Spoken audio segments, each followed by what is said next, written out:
friends, it's Thorn, and I have tea. The M stands for tea. Hi. Coming to you today because I have been thinking about some more issues tied up with autonomy and agency in witchcraft, and one of the things that is in my face all the time because of who I am.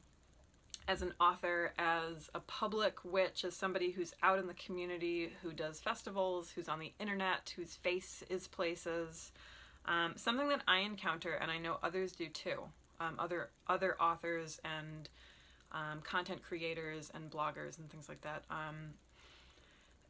There's a thing that happens to us where we get put on particular kinds of pedestals. Sometimes it's just that folks are grateful for our perspectives. I know one of the things that I strive to do in the content that I create and in the stuff that I write is to be really open about the stuff that's kind of either like wrong with me or at least just kind of normal about my life. I don't overproduce things, mostly because I'm kind of ignorant about how YouTube actually works, okay? So it's not like I'm necessarily up on a high horse. I'm actually just a little bit incompetent sometimes with a computer. But not making a big deal out of how I look or trying to hide some of the more embarrassing things I've done as I've explored witchcraft. I'm pretty open about the things that I'm thinking about, the things I'm struggling with, and I do that stuff really deliberately, right? Like I do that because in the same way that you would connect to young people as a teacher by relating to them, I think the best way to teach many others, or at least to kind of interact with them in healthy ways, is to be open about where your own struggles are.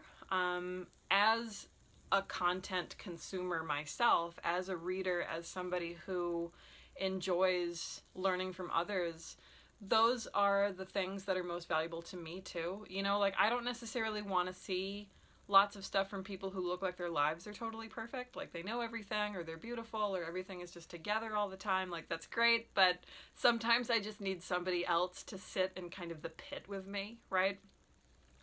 So I get a lot of feedback from readers and viewers thanking me for that level of honesty, which is awesome. That means whatever I'm doing is working. That's really cool. But there's another kind of feedback that I get that's a little bit worrisome, and I know it's not just me, and that's that pedestal I was talking about, where I know because our traditions are decentralized, because we don't have central authorities, and most of us are teaching ourselves, learning from books, learning from YouTube, learning from Instagram, whatever, it's really easy to take your favorite authors and your favorite bloggers, your favorite vloggers, those are two different words that sound the same, and they stand in for mentors, right? They stand in for ministers in other religions. They stand in for certain kinds of clergy positions, right? Because our traditions don't really have those things, but I think sometimes we still have those internal drives, whether because that's just the nature of being human beings and social, or because many of us come from other kinds of religious backgrounds. We're accustomed to having that kind of support. I don't know, that's its own video. But we put our authors on pedestals. We put our big name pagans, right? The fact that that's even a thing, like on pedestals. And the reason that's a problem is because inevitably we're gonna fall off of those pedestals. Like it doesn't matter who we are.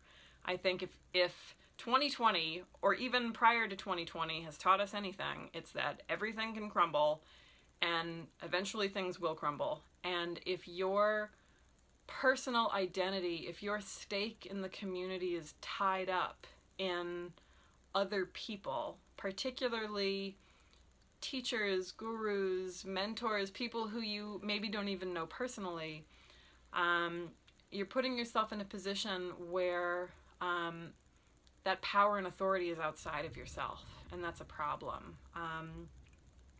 I'm not an expert guys. Like, friends. I'm trying to, like, drop guys from my vocabulary. It's taking some time. Friends. I'm not an expert, and neither really are most other people who write books. Like, most of the time what we're good at is writing and marketing ourselves, and we've got particular kinds of messages, but there's a lot of people out there in the world who know a whole lot more than I do. And we do this thing in pagan spaces in which spaces where we think that legitimacy only comes through publishing books, and that just isn't true. There's so many knowledgeable people out there with great things to share who aren't doing those things. So I think it's really important that we seek that out, and we look for that authority in ourselves.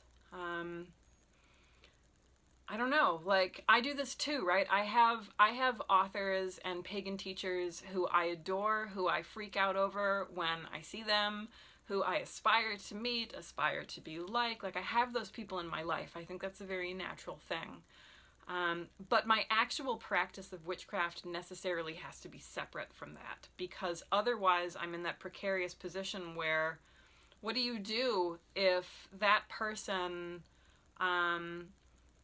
what do you do when that person gets knocked off of a pedestal? Either because, maybe we find out something about their past, right? Like, this has happened in our actual community in recent years. We find things out about people, and it disrupts our perception, not just of them, but of the institutions that they build. And then there's simpler things too, like, what if that person just leaves? Like, we're so offended when people leave traditions, but the reality is that stuff like that happens all the time. But if we're invested in that person as kind of like the bedrock of our own traditions, then it feels like a personal attack when they leave. So there's that, and then there's also just death, right? I mean, at some point we're all going to be dead, and it's important to me that anything that I produce as a writer, as a coven leader, as somebody who's active in my tradition, those things need to exist independently of me, because they need to exist after I'm dead if they're important. So I wanted to just kind of chat about that and get y'all's thoughts. I try to separate the work from the person, not kind of in the political kind of, that's an expression that's kind of everywhere on Twitter right now, this idea of, like, can we appreciate something independent from somebody's political views? That's not quite what I mean. What I mean is, can we look at a thing and have it be valuable and informative apart from that person, so that when that person is gone, or when that person fails us, we potentially still have something that's valuable. Yeah, being a pagan author is a tricky thing. I don't know, and I think some of us get off on it too, right? I mean, honestly, a fair number of us get off on the social capital of being authors. I mean, it is kind of bewildering to go from just somebody running their mouths on the internet to somebody who people actually defer to in real ways. And I just really want to encourage folks to be aware of when they're doing that, and just remind yourself that your authority as a witch and your power as a witch comes from you.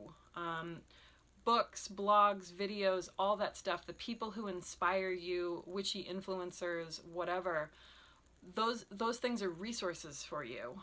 And I think the healthiest way to approach those things is to kind of mine them for ideas, have interactions and build connections, but ultimately your goal should be applying those things in meaningful ways to your own life, apart from whatever that original source is. Does that make sense?